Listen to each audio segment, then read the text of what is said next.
اس کو ایک بیت المال بنایا. اب اس چیز کو چلانے کے لیے انہوں نے خاکسار تحریک کو ایک نظام دیا.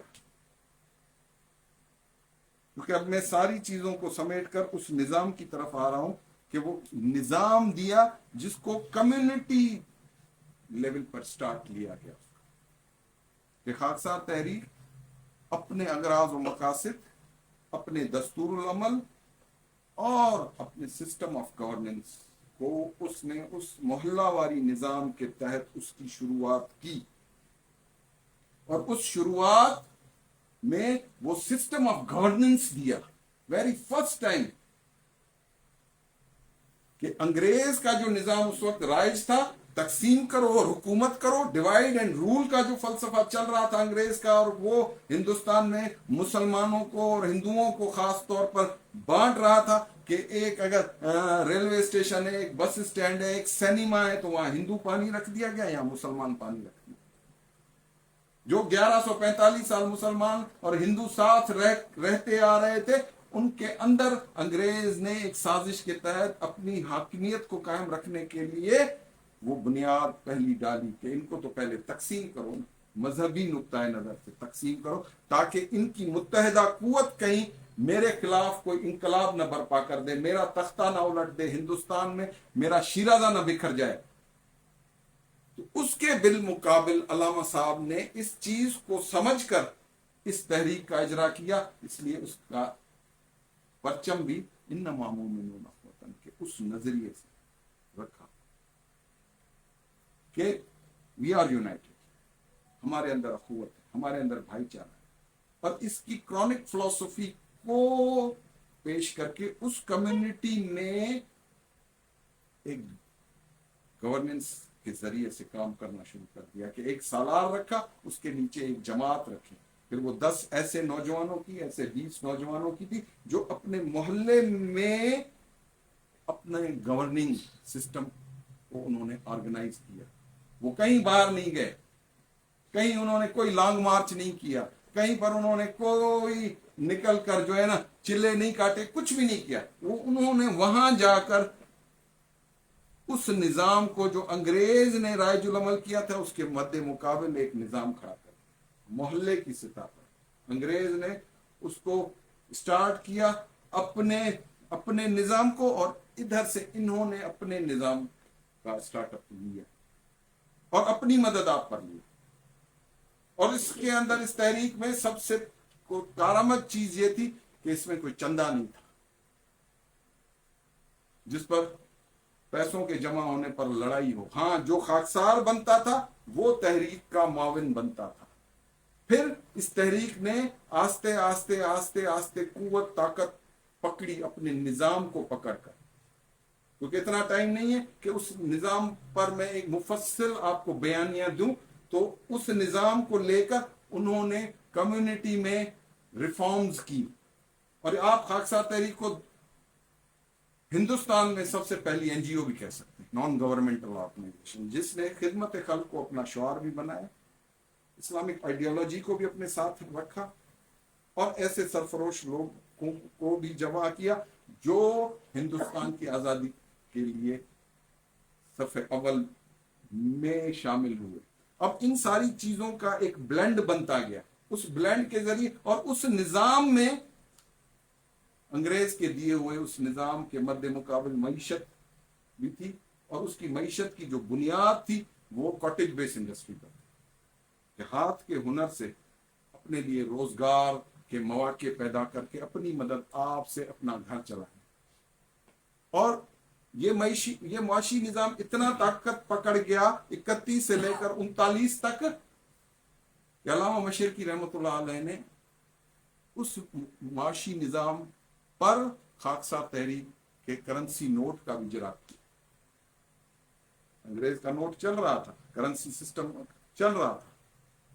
اب اس تحریک میں ایک پوری معیشت کھڑی کر دی گئی کاٹیج بیس انڈسٹری پر، اور بے روزگار لوگوں کو روزگار بھی مہیا کیا گیا. اور ان بے روزگار لوگوں میں جو جرائم کا جو تھا اس کو بھی ختم کیا گیا، ان کو اصلاح کی طرف بھی لایا گیا، اللہ کی طرف بھی لایا گیا. یہ تمام جو اس وقت بنیادی ارکان ہیں اس کو بھی امپلیمنٹ کرایا گیا.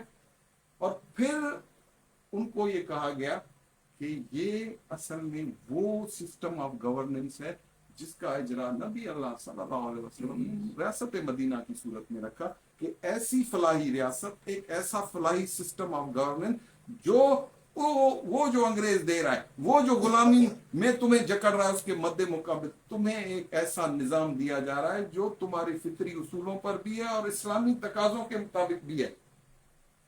اور پھر اس سسٹم کو انہوں نے 31 سے شروع کر کے 39 تک 2 کروڑ لوگوں میں، یعنی 40 لاکھ گھرانوں میں اس کو امپلیمنٹ بھی کر دی، باوردی اور باکردہ خدا خوفی ان کے اندر. اس محلے میں اصلاح نفس کہ اس تحریک کا بنیادی اس میں ہے،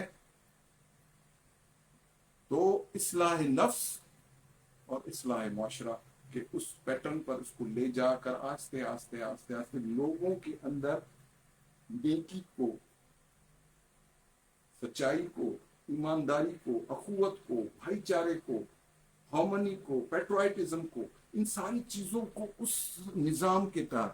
اور جو چھوٹے موٹے جھگڑے ہوتے تھے اس کے لیے اس کے اندر جو جوڈیشری کا نظام تھا عسکری بنیادوں پر، فیصلہ دنوں کے اندر. اب معیشت بھی آ گئی، جوڈیشری بھی آ گئی، اور اس کا پورا معاشرتی نظام جو آپ کو بتا رہا ہوں کہ اخلاقی قدروں کو بڑھایا گیا، جوڑا گیا لوگوں کو، ان کے اندر ایک ہارمنی، ایک بردرہڈ کا ایک پورا سلسلہ بنایا گیا، وہ ہو گیا. پھر عسکریت، سیلف ڈیفenس کے طور پر اس چیز کو بھی قرآن ہی کی آئیڈیالوجی سے لیا گیا کہ قرآن میں جہاد فی سبیل اللہ کا جو کانسیپٹ ہے، اللہ کی راہ میں جان اور مال دینے کا جو تصور ہے، اور اس وقت جو انگریز اس وقت، اب اس چیز کو اس نے اس طرح سے بیان کیا ہے کہ بھائی جس پر انگریز کو بھی اعتراض نہ ہو. انگریز نے اس وقت جس وقت آیا ہندوستان میں، اس نے کہا بھائی مذہبی آزادی آپ لوگوں کو، آپ نے ہاتھ کھول کر نماز پڑھنی ہے، ہاتھ باندھ کر نماز پڑھنی ہے، جو کرنا ہے میری طرف سے آپ آزاد ہیں. کیونکہ اس کی آئیڈیالوجی کو تقویت مل رہی تھی کہ بھائی ایک مسجد کی جگہ اگر 10 مسجدیں کھل رہی ہیں تو وہ اس میں خوش تھا کہ یہ مسلمان جو ہیں جن سے میں نے 1857 میں یہ ہندوستان لیا، یہ جتنے ٹکڑوں میں بٹنا چاہتا ہے بٹ جائے مجھے. اور اس کے لیے اس نے یہ چیز استعمال کی کہ بھائی مذہبی طور پر آزاد ہے، جو کرنا چاہتے ہو کرو تم. تو اس چیز کو علامہ مشرقی نے بھی اسی طرح استعمال کیا، لیکن فرقہ نہیں بنایا خاکسار تحریک. یہ واضح کر دوں گا، خاکسار تحریک کے جو بنیادی اغراض و مقاصد کی کتاب ہے قول فیصل جس کا نام ہے، اس میں علامہ صاحب سے یہی سوال کیا گیا ہے. تو پھر یہ ساری چیزیں کس لیے؟ انہوں نے کہا کہ میں کوئی فرقہ بنانا نہیں چاہتا، اور نہ ہی میں نے نبوت کا کوئی دعویٰ کرنا ہے. ان پر یہ الزام بھی کہ اتنا فکری، نظریاتی، علمی اسکالر آدمی ہے، کہیں آگے چل کر کوئی فتنہ نہ کھڑا کر دے. تو انہوں نے کہا کہ یہ فتنہ کھڑا کرنے کی بات نہیں ہے، میں تم مجموعی طور پر اس فتنے کو ختم کرنے کے لیے اس اخوت کا آئیڈیالوجی اس وقت کے نوجوانوں کو دے گا. ایسے ایسے ایسے کڑیل جوان، ایسے نوجوان، ایسے جو اس وقت اپنے اس میں پریشان بیٹھے ہوئے، اپنی بے روزگاری تھی، سب کچھ، ان ساری چیزوں کو اس نے سمیٹا ہے.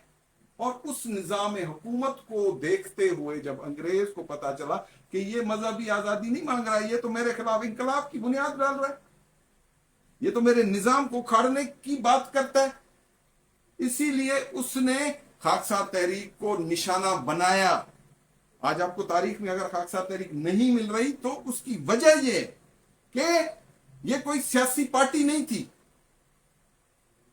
جیسے آل انڈیا مسلم لیگ یا کانگریس نہیں تھی. اگر وہ اس طرح کی ہوتی یا انگریز کے ایجنڈے میں شامل جماعت ہوتی، جس طرح انگریز نے اپنے سیاسی پروگرام کو ایک ایجنڈے کے تحت لانچ کیا اور پھر اس کے لیے اپنی مرضی کے لوگ اور پھر اپنی ایجنڈے کے مطابق جو سیاسی جماعتیں کا اسٹارٹ اپ لیا گیا ہندوستان میں انگریز سے حقوق لینے کی، اس میں کہ انگریز سے کس طرح سے حقوق لیے جائے، وہ تمام چیزیں کے تحت جو سیاسی جماعتیں معرض وجود میں آئیں اس سے الگ تھی خاکسار تحریک۔ خاکسار تحریک انگریز کے ایجنڈے کی جماعت نہیں تھی۔ تو اس کو پھر روکنے کے لیے انہوں نے خاکسار تحریک پر وار کیا۔ خاکسار تحریک سیکنڈ ورلڈ وار کے بعد، یہ آپ نوجوان پڑھے لکھے ہیں اس لیے بات کر رہا ہوں کہ سیکنڈ ورلڈ وار 1939 سپٹمبر میں شروع ہوتی ہے۔ اس 1939 کی سیکنڈ ورلڈ وار کے بعد انگریز کو پریشانی ہو گئی کہ ہندوستان میں کہیں میرے خلاف کوئی بغاوت نہ اٹھ کھڑی ہوئی، تو اس نے اسی چیز کو انتہائی طور پر محسوس کیا کہ ایک جماعت ہے جو میرے خلاف بغاوت پیدا کر سکے، میرے خلاف کوئی انقلاب برپا نہ کر دے، کیونکہ عسکری طور پر بھی مضبوط ہے، معاشی طور پر بھی مضبوط ہے۔ معاشی مضبوطی کا آپ کو نقطۂ نظر بتاؤں کہ خاکسار تحریک کے بیت المال میں اس وقت 17 کروڑ روپیہ تھا، اور یہ بھی بتا دوں کہ اس وقت سونا، 1 تولہ سونا 8 روپے کا تھا۔ تو آج آپ اس کی کیلکولیشن لگا سکتے ہیں کہ آج جتنا سونا مہنگا ہے تو آج کتنے بلین ڈالر ہو گیا اور کتنے ٹریلین روپیز ہو گیا۔ تو کہنے کا مقصد ہے اس کی معیشت بھی مضبوط تھی، اس کا بیت المال بھی مضبوط تھا، اس کے بعد عساکرانہ قوت تھی۔ آپ ابھی بھی آپ گوگل کر لیں، گوگل میں آپ خاکسار تحریک عسکری کیمپس کو دیکھیں گے تو 1937 میں جو ایک بہت بڑا کیمپ لگا تھا اس میں خاکسار تحریک نے اپنے عسکری قوت، فوجی قوت کو بھی شو کیا، جس میں ہوائی جہاز، توپیں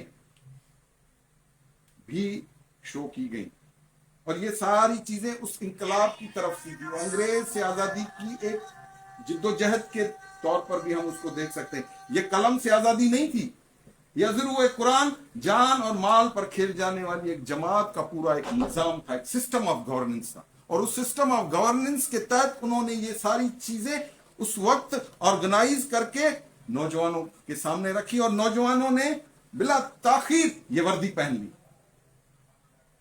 اور اس وقت میں آپ کو بتاؤں کہ جو سب سے بڑا واقعہ خاکسار تحریک کے اگینسٹ ہوا، جس میں 313 خاکساروں کو انگریز نے گولی کا نشانہ بنایا، جیسے جلیاں والا باغ ہے، قصہ خوانی بازار کا واقعہ آپ کو برِ صغیر کی تاریخ میں ملتا ہے، خاکسار تحریک کا ٹکراؤ آپ کو نہیں ملتا۔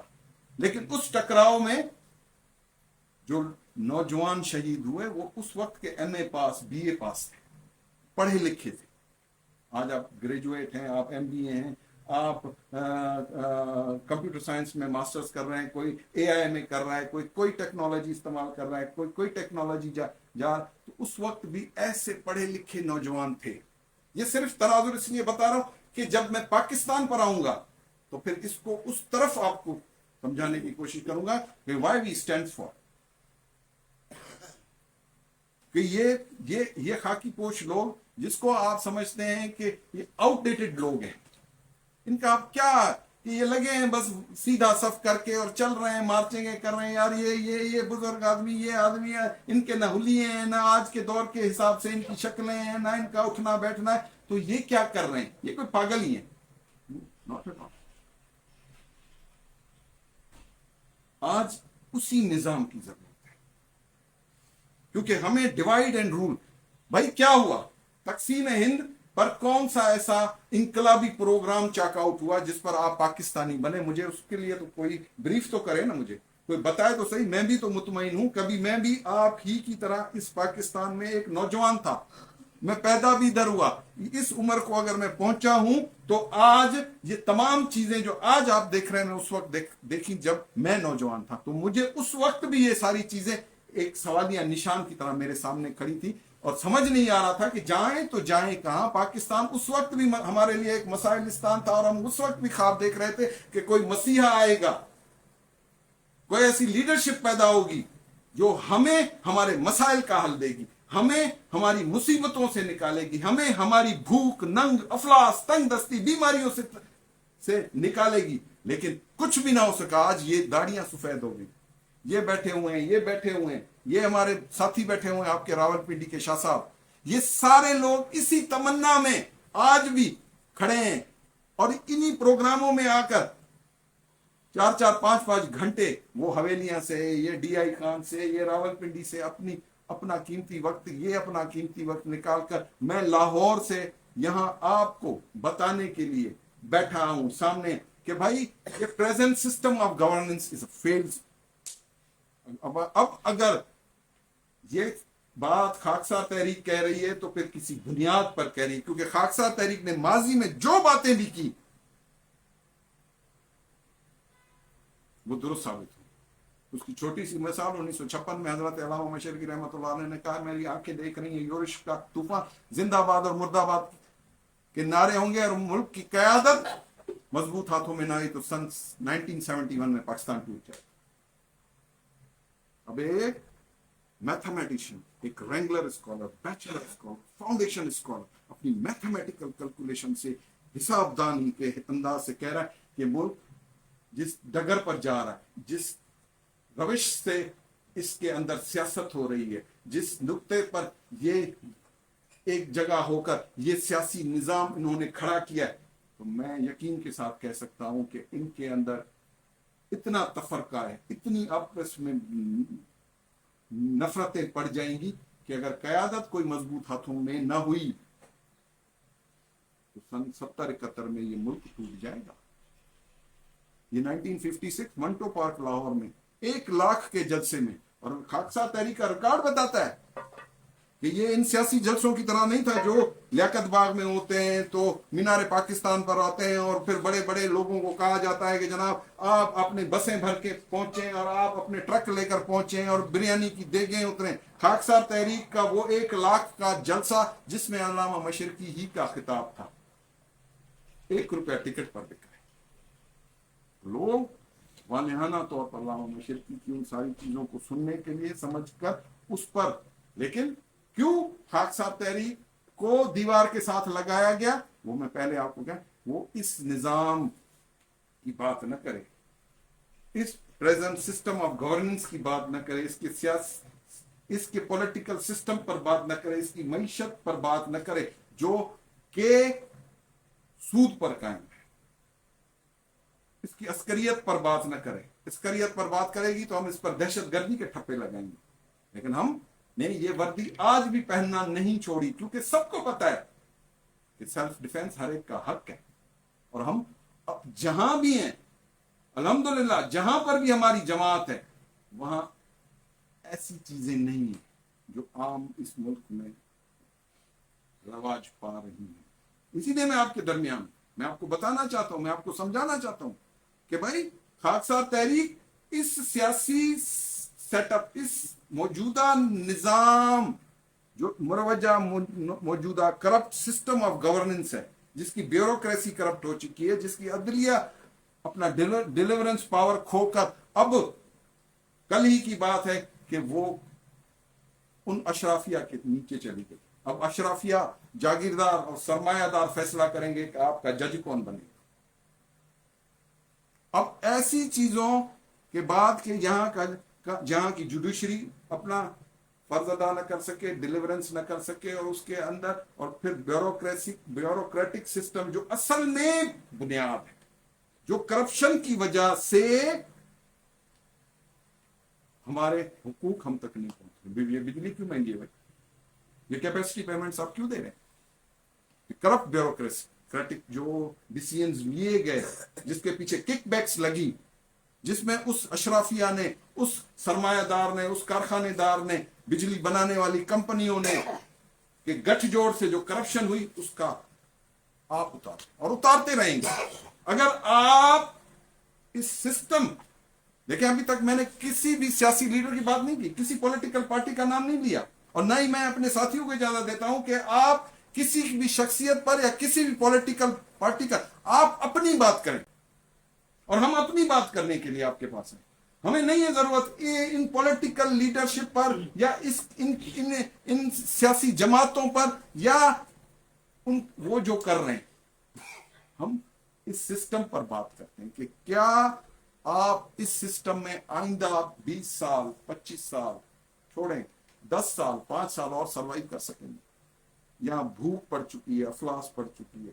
بڑی بڑی این جی اوز کہہ رہی ہیں کہ بھوک کی وجہ سے پاکستان جو اسلامک ریپبلک آف پاکستان ہے اس میں شریف خاندانوں کی لڑکیاں اپنی عزت بیچ کر اپنے گھر کی روزی روٹی چلانے پر مجبور ہو رہی ہیں. آٹے گھی کا بھاؤ کیا ہے, سبزی ترکاری کا ریٹ کیا ہے, یہ ایک سوالیہ نشان ہے. آپ نوجوانوں, یہ جو بیٹھے ہو نا آپ نوجوان, یہ ان کے درمیان کہ کیا یہ پولیٹیکل سسٹم جس میں آپ کو صرف ایک ووٹ کا حق دیا گیا, کیا اس ایک ووٹ سے آپ اپنے حق لے سکیں گے؟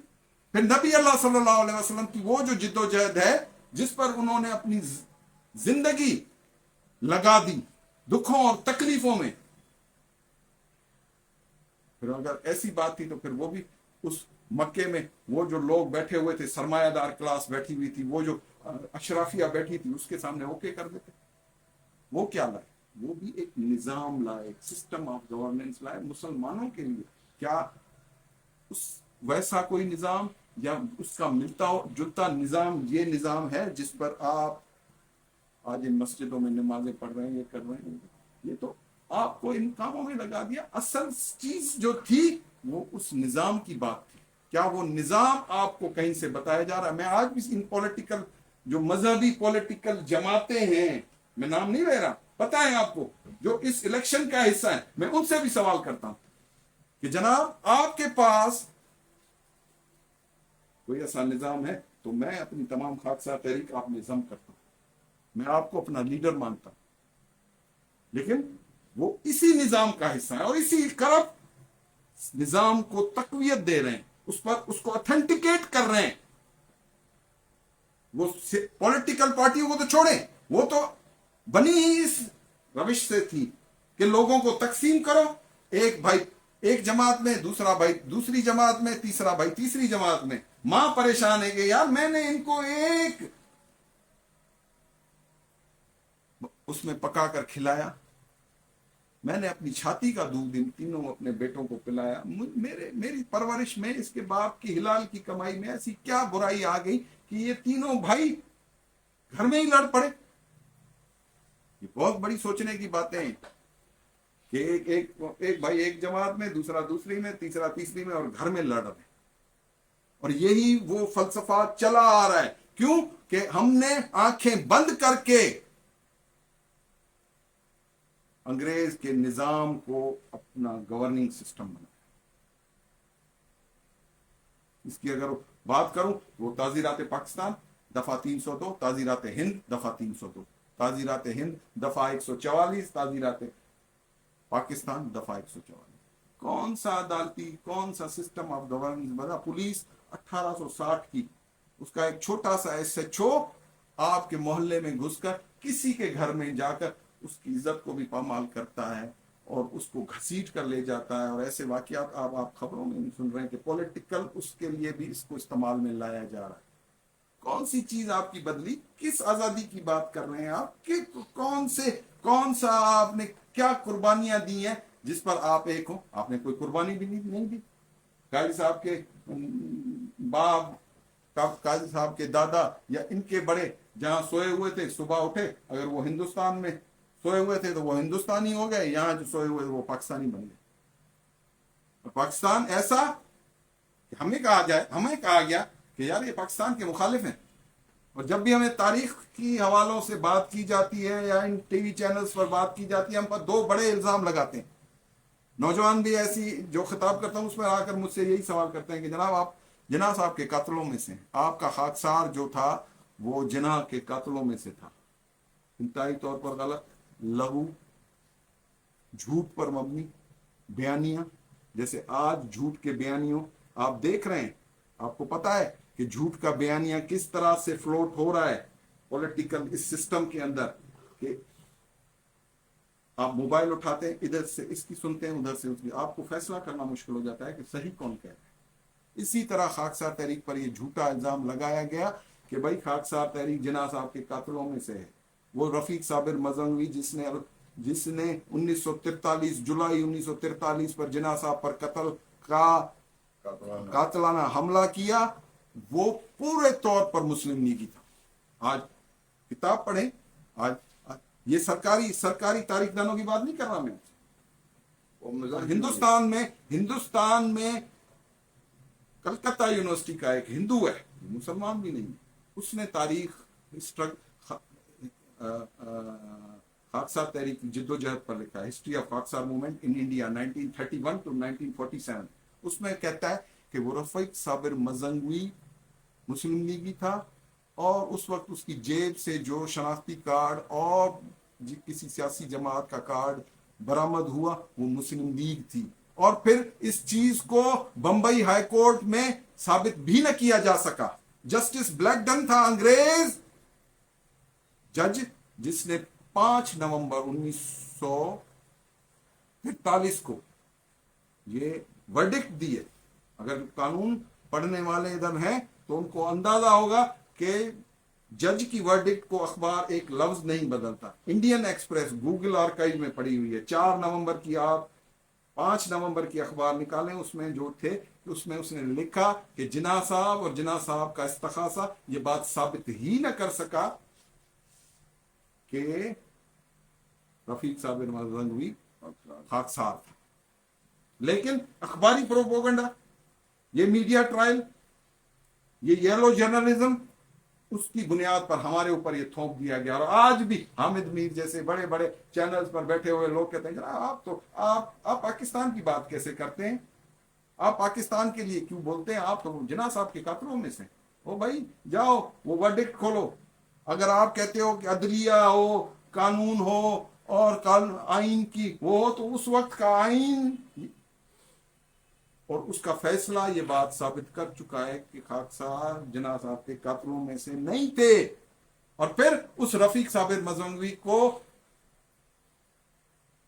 مسلم لیگی قرار دے کر 5 سال قید و مشقت کی سزا دے دی گئی. ڈن ہو گیا. آج بھی اگر آپ کہیں گے تو میں لنک بھیج دوں گا, آپ اخبار کھول کر پڑھ لیں. آج بھی وہ انڈین ایکسپریس کلکتہ سے آج بھی چھپ رہا ہے, وہ اس وقت بھی چھپتا تھا.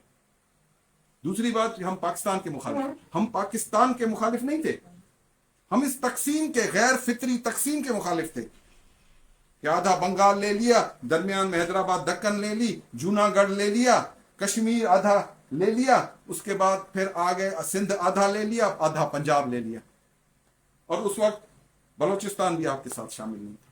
یہ کیسا پاکستان تھا بھائی؟ یہ تو صرف اس وقت کے حکمرانوں کو ان کی خدمات کے عوض کچھ دان میں دے دیا گیا ہو تو بڑی بات ہے. باقی اس سے اوپر نہ اس کے پیچھے کوئی قربانی تھی, نہ اسٹرگل تھی, نہ کوئی منظم جد و جہد تھی, اور قوم کو اس لارے پر لگا دیا گیا کہ جناب آئیں, تاریخ میں پہلی دفعہ ایک ایسا بڑا واقعہ ہو رہا ہے کہ جس میں قلم سے آزادی آ رہی ہے. دنیا کی تاریخ جا کر پڑھو بھائی کہ قومیں خون دیے بغیر آزاد نہیں ہوتی. ان کو آزادی خون بہائے نہیں ہوتی کسی کو بھی. ایران کا انقلاب دیکھ لیں, روس کا انقلاب دیکھ لیں, فرانس کا انقلاب دیکھ لیں, چائنا کا لانگ مارچ دیکھ لیں, لوگوں نے اپنی جانیں دی ہیں اس انقلاب کے لیے. یہاں پر تھالی میں سج کر مل گیا. تو پھر آج ہماری پیٹرائٹزم کہیں نظر نہیں آ رہی. ہم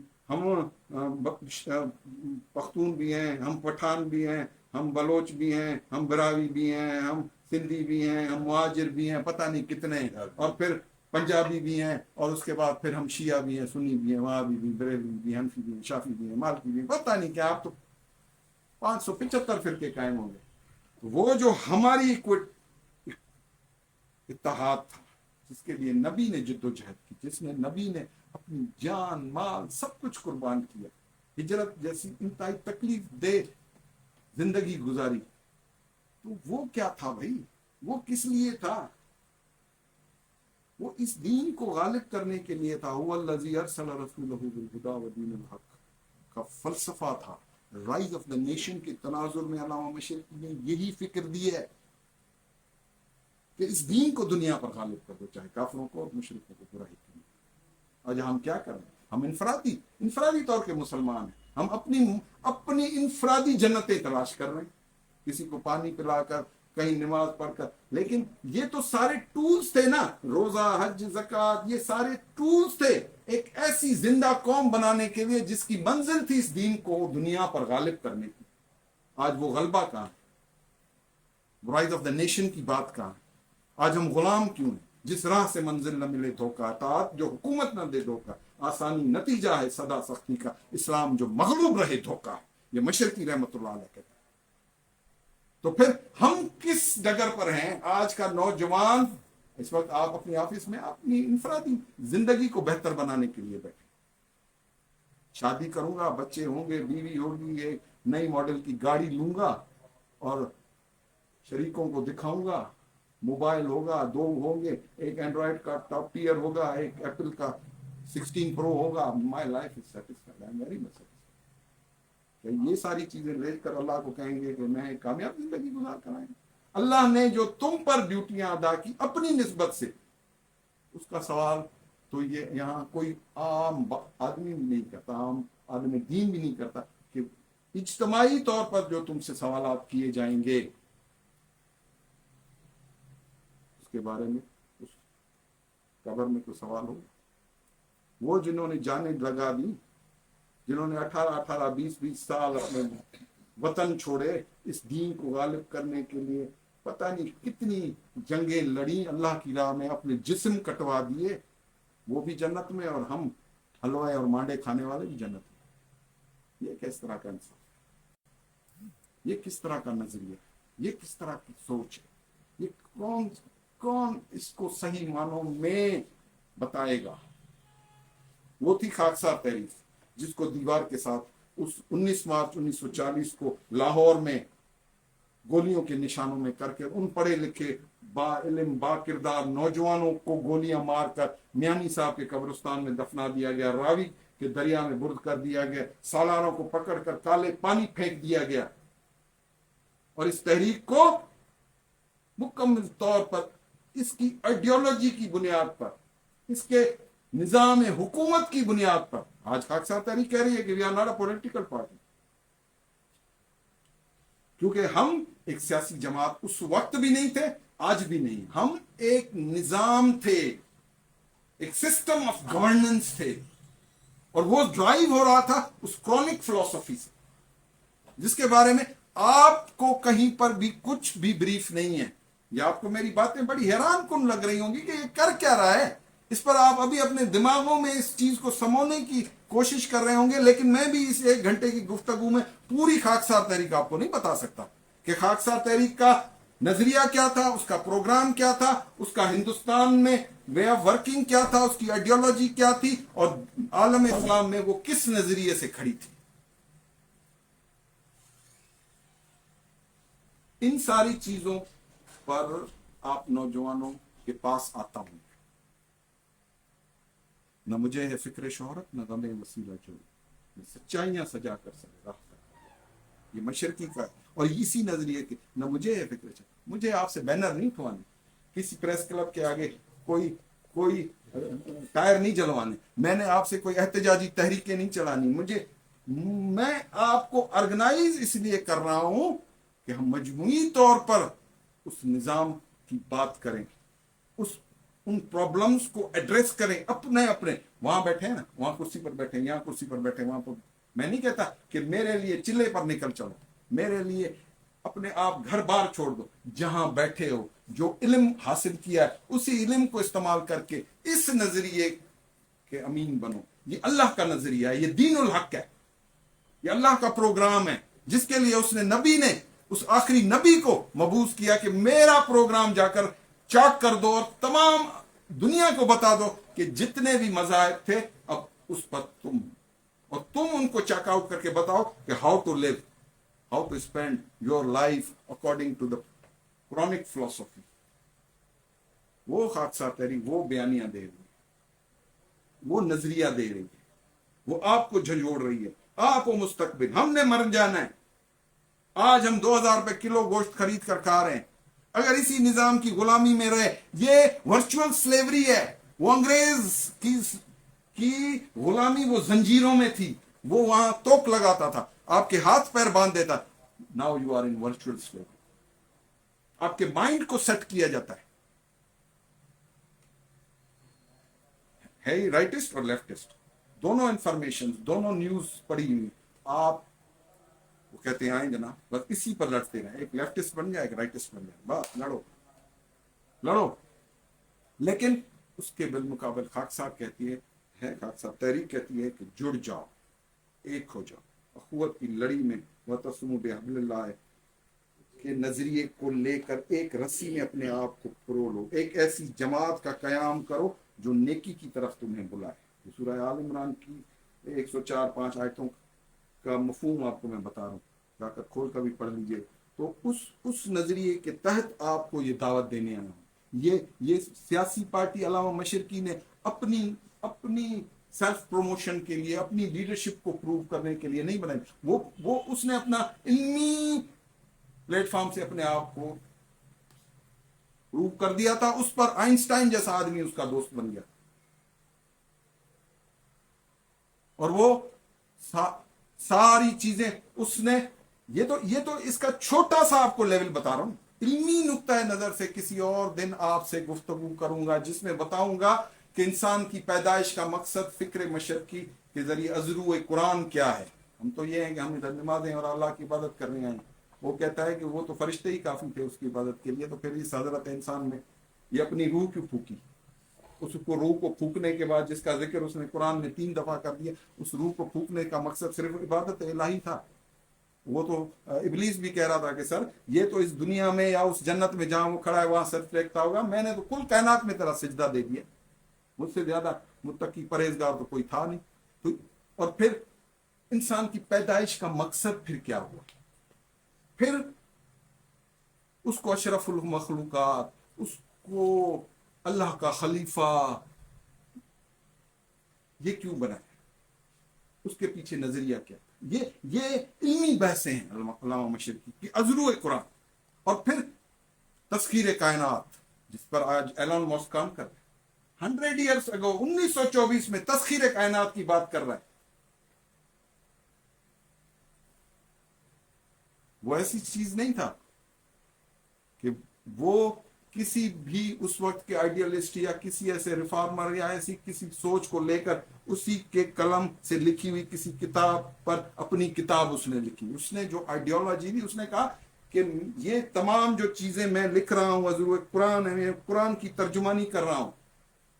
اس تسخیر کائنات کے بعد وہ لقائے رب کی بات کرتا ہے. اور لقائے رب اللہ سے ملاقات، وہ ملاقات جو اس زندگی میں ہوئی، نہ کہ موت کے بعد. وہ تو بعد کے ہیں، لائف آفٹر ڈیتھ، تو یہ وہ ساری علمی چیزیں وہ قرآن سے دلیلوں پر پیش کر رہا ہے. حدیث القرآن ہو، تذکرہ ہو، تکملہ ہو، ہیومن پرابلم ہو، حریم غیب ہو، ارمغان حکیم ہو، 10 الباب ہو، اس ساری چیزوں میں انسان کی پیدائش کے مقصد کو بیان کیا گیا ہے. اس کو بتایا گیا ہے کہ اللہ نے تیرے اندر کیوں روح پھونکی. اس نے تو حضرت عیسیٰ کی پیدائش پر بات کی، تھیوری آف ایوولوشن پر بات کی ہے. وہ کہتا ہے کہ اگر میں ہندوستان کی سیاست میں نہ پڑتا تو شاید میں آئنسٹائن سے بڑا، لوگ مجھے سائنسدان سمجھتے. تو کہنے کا مقصد ہے بچوں، ہم آپ کے پاس کوئی زبردستی تھوپنے نہیں ہے.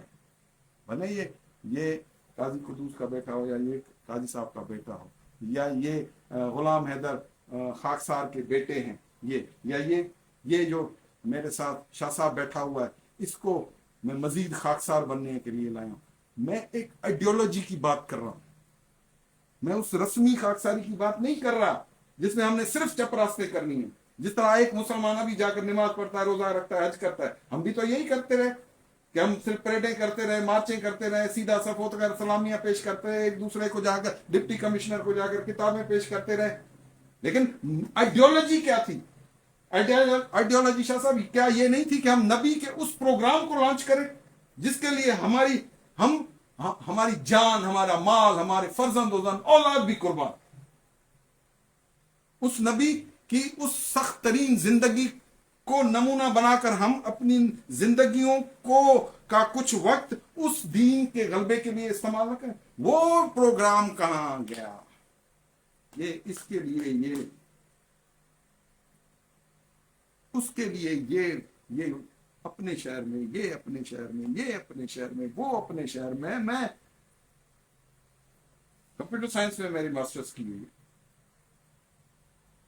میں نے اکنامکس میں ماسٹرز کی ہوئی ہے، ڈبل گریجویٹ ہوں، یہ میں نے network engineer, computer network engineer کی جاب کی ہوئی ہے، لیکن آج میں اس خاکساری وردی میں نہیں. یہ ساری چیزیں بتانے کا مطلب یہ نہیں ہے کہ میں اپنا پروفائل آپ کو بتا کر مرور کرنے کی کوشش کروں. سمجھانے کی بات یہ ہے کہ آپ نوجوان انفرادی طور پر تو جو کرتے ہیں، میں نہیں روکتا آپ کو، آپ 9 to 5 جاب کریں، لیکن جو چیزیں آپ سے آخرت میں پوچھی جائیں گی اس کے لیے بھی تیاری پکڑیں. وہ جو آپ کو پڑھا کر سمجھایا جا رہا ہے وہ ایک حصہ ہے صرف، کہ آپ سے نمازیں پوچھی جائیں گی، آپ سے کتنی نمازیں پڑھی پوچھی جائیں گی، کتنے روزے رکھیں پوچھی جائیں گی، لیکن اس کے بدلے میں وہ چیز نہ مل سکے گی جس کے لیے آپ اس جگہ کھڑے ہیں کہ ہماری آخرت چھٹ جائے گی. پھر وہ سارے کھڑے ہو جائیں گے اس وقت روز قیامت. پھر ہماری جانے کی اللہ تو نے اتنی سختی کے ساتھ نہیں کہ نہ ہمیں گھر نصیب ہوا، نہ ہمیں اولاد نصیب ہوئی، نہ ہمیں باغ ملے، نہ باغیچے ملے، نہ وہ شان و شوکت ملی، اور ہم تو دھکے کھاتے رہے تیری راہ میں. آج تو ان کو اور ان کو سب کو ملا کر اسی میں ڈال رہا ہے کہ کسی نے پانی پلا دیا، کسی نے دیگ اتار دی خیرات کی، اور یہ سب اسی کے بدلے میں. اور ہماری جانیں اتنی رائیگاں تھی. ان چیزوں پر غور کرنا. اس لیے خاکسار طریقہ آپ کے درمیان میں بچے. ہم ریوائول کی ایک کنڈیشن لے کر آ رہے ہیں اور آپ کو بتا رہے ہیں. میرا فرض ہے جو میں نے سمجھا، میں خون مشرقی ہوں، میں علامہ مشرقی کا پوتا ہوں. میرا مرکز وہی ہے 34 زیلدہ روڈ، اچھرا، لاہور. آج بھی میں اسی پہچان کے ساتھ اپنے ان ساتھیوں کے پاس آیا ہوں کہ تمہارا مرکز وہ ہے جہاں سے تمہیں پہلے دن جو حق کی آواز نکلی تھی، آج بھی حق کی آواز وہی ہے. اور اس کے بغیر نہ خاکساری کسی کام کی ہے، نہ یہ وردیاں کسی کام کی ہے، نہ نشان اخوت، نہ بیلچہ. یہ جو آپ میرے ساتھ بات کریں، ابھی خاکسار تحریک کا اجرا ہی نہیں کیا محترم. اگر وہ خاکسار تحریک کا اجرا جو 31 سے لے کر 47 تک ہوتا تو یہاں سب بھاگ جاتے. آج وہ ایمانی قوت کہاں ہے؟ میں تو ابھی دروازے کھٹکاتا پھر رہا ہوں. میں آپ کے دروازے پر آپ کو منتیں کر رہا ہوں، ان کو منتیں کر رہا ہوں، ان کو منت. وہ خاکساری تو ہے ہی نہیں. کہاں ہے ہمارے پاس کوئی بیلچہ اس وقت؟ ہم آپ کے ساتھ اسی طرح ہیں. نبی اللہ نے 13 سال خاموشی کے ساتھ بیٹھ کر جد و جہد کی. تلوار کی جنگ تو بعد کی بات ہے، وہ تو مدینہ جا کر پھر بدر کا میدان سجائے. لیکن اس 13 سالوں میں نبی نے کیا کیا؟ یہی اسی طرح آپ کو وہ پیغام دے رہا تھا، جھنجھوڑ رہا تھا کہ سنو سنو سنو، وہ اللہ ایک ہے اور وہ تمہیں بلا رہا ہے، وہ میں اس کا نبی ہوں. اور یہ سب تمام جو ظلم اور جبر تم پر قائم ہے، یہ تمہارے اپنے بنائے ہوئے نظام کی وجہ سے. آؤ میں تمہیں وہ نظام بتاؤں جو اللہ نے تمہارے لیے پسند کیا، وہ دین بتاؤں جس کے لیے اللہ نے مجھے مبعوث کیا ہے، اور میں اس کو لاگو کر کے رہوں گا چاہے میری جان ہلکان ہو جائے. میں تکلیفوں میں گزاروں گا لیکن اس دین کو غالب کر کے جاؤں گا. اور اس کا سٹارٹ وہ فتح مکہ سے سٹارٹ. پھر 22 لاکھ مربع میل تک اسی پیغام کو جب لے کر نکلے وہ اللہ والے لوگ، تو وہ 22 لاکھ مربع میل تک پھیل گئے. آج ہم سکڑ کر اپنے حق کی بات بھی نہ کر سکیں تو پھر کیسے مسلمان ہیں ہم؟ کس طرح سے ہمارے اندر مسلمانی کا دعویٰ ہو سکتا ہے؟ آج جتنا بھی چیز چل رہی ہے وہ مسلمانی نہیں ہے. اسلام اگر ہوتا تو غالب ہوتا. شرط یہ دین آیا ہی غالب ہونے کے لیے، اسی لیے حکم تھا کہ اس دین کو تمام ادیان پر غالب کرو. اگر جو نہیں کر رہے وہ اللہ کے حکموں سے منہ موڑ. تو ان ساری چیزوں کو لے کر آج یہ چھوٹا سا اجتماع ہے. مجھے کہیں 4 آدمی ملتے ہیں، 5 ملتے ہیں، کہیں 2 ملتے ہیں، کہیں 1 ملتا ہے. میرے دفتر میں ایسا ایک نوجوان آ جاتا ہے، سر میں پنجاب یونیورسٹی سے پڑھ رہا ہوں، مجھے بریف کریں خاک صاحب کریں، میں اسی اسپرٹ کے ساتھ اس کو بتاتا ہوں. مجھے یہ نہیں ہے کہ میرے لیے جب گٹا جمع کرو، 100 آدمی ہوں، 200 ہوں، 1000 ہوں. تم اپنی قوت طاقت سے اس پیغام کے امین بن سکتے ہو. یہ میرا پیغام نہیں، اللہ محمد کی نہیں، یہ حق، یہ دین الحق ہے، یہ اللہ کا پیغام ہے. اللہ نے پسند کیا ہے تمہارے لیے. باقی یہ ساری اس وقت جو بھی چل رہا ہے یہ اپنی دکانیں چل رہی ہیں بچے. اور نہ خاک صاحب تیری کوئی دکان ہے، لا الہ الا اللہ محمد رسول اللہ پڑھ کر کلمہ کہتا ہوں. نہ یہ کوئی فرقہ ہے، نہ اس کی کوئی الگ سے اور کوئی ایسی چیز ہے جس سے یہ ثابت ہو کہ یہ فرقہ. ہمیں ابھی لے جا کر کہیں اور کسی اور مسجد میں کھڑا کر دو، ہم وہ نماز بھی پڑھ کر آئے گے. کوئی نہیں. کہنے کا مقصد یہ ہے کہ اللہ کے اس دین کی طرف ہمیں آنا پڑے گا، اس نبوی اسلام کی طرف آنا پڑے گا. اگر ہم نہیں آتے تو پھر مجموعی طور پر اللہ بے نیاز ہے، اس کو کسی کی پرواہ نہیں ہے. آج فلسطین میں دیکھ رہے ہو، بیروت میں دیکھ رہے ہو، اس سے پہلے شام میں دیکھ چکے ہو، عراق میں دیکھ چکے ہو، افغانستان میں دیکھ چکے ہو کہ کتنے ملینز تم قتل عام میامر میں تم دیکھ چکے ہو، تم سوڈان میں دیکھ چکے ہو، تم لیبیا میں دیکھ چکے ہو. کیا ہوا مسلمانوں کا؟ ہے کوئی ان کا پرسان حال؟ ہے کوئی ان کا کہ زخموں پر کوئی مرہم رکھنے والا؟ کل دیکھ رہا تھا کہ بیروت میں 22 اکتوبر کو ایک میزائل آ کر 15 سٹوری بلڈنگ کے اوپر آ کر گرا ہے اور وہ بلڈنگ ڈھاس گئی. کیا اس میں انسان نہیں تھے؟ عورتیں بچے نہیں تھے؟ کہاں ہیں ہم مسلمان جس کے لیے ہمیں کہتے ہیں کہ یہ ایک جسم ہے، اس کو ہاتھ کو ادھر چوٹ لگے ادھر محسوس ہوگا، ادھر محسوس ہوگا. وہ درد بھی ختم، وہ ہماری یونٹی ختم. ان ساری چیزوں پر ہمارا کوئی نہیں. بھائی وہ جانے، ان کا کام جانے، ہم جانے. وہ کشمیر میں مر رہے ہیں، ان پر ان کی لاشیں اٹھ رہی ہیں، ادھر لاشیں اٹھ رہی ہیں. ہر جگہ موت مسلمانوں کے ہی سروں پر مسلط ہے. کیا ان یورپی اقوام اور ان لوگوں پر کبھی غور کیا ہے کہ ان کے ملکوں میں کہیں کوئی شورش ہو، کہیں ظلم ہو، کہیں جبر ہو؟ سب کچھ ایک ٹارگیٹڈ ہے. وہ یہ نہیں دیکھ رہے کہ یہ شیعہ ہے، سنی ہے، یا کوئی کسی اور. وہ مسلمان کو غلام رسول ہے، بس اڑا دو. عبد الشکور ہے، اڑا دو. وہ یہ نہیں دیکھ رہا ہے کہ ہو از ہی. یہ ہو از ہی کی جو ہے نا، وہ جنگ صرف ہمارے اندر ہے. ہم ایک دوسرے پر فتوے لگا رہے ہیں، تو کافر ہے، تو کافر ہے. وہ ہماری مجموعی قوت اس میں بکھر بکھر کر ٹوٹ کر ختم ہو رہی ہے، اور ہم کچھ بھی نہیں کر پا رہے. اسی لیے آج بچوں اٹھنا پڑے گا. مجھے آپ پھر بلاؤ گے میں پھر آؤں گا، پھر بلاؤ گے میں پھر آؤں گا. میں تمہیں جھنجھوڑنے آیا ہوں. مجھے کسی سے کوئی کام نہیں ہے، مجھے اپنی نسل سے کام ہے. یہ آخری یہ جغرافیہ بچ گیا جہاں ہماری عزتیں محفوظ ہیں. بھلے آپ اسٹیبلشمنٹ کو گالیاں دے دیں، فوج کو برا بھلا کہہ دیں، کیا وہ پولیٹیکل پارٹیز آ کر آپ کی سرحدوں کو سنبھالیں گی؟ کیا ان کے آ کر GRA اور ٹائیگر آ کر بارڈر کو سنبھالیں گے؟ یہ میں فوج کی حمایت نہیں کر رہا، معاف کیجیے گا. لیکن اگر فوج کو ہرانا ہے یا اسٹیبلشمنٹ کو ہی ہرانا ہے تو پھر وہ قوت پیدا کرو. نہیں تو پھر اس جغرافیے کو مزید ڈس انٹیگریٹ اور کمزور تو نہیں کرو. کہاں جاؤ گے؟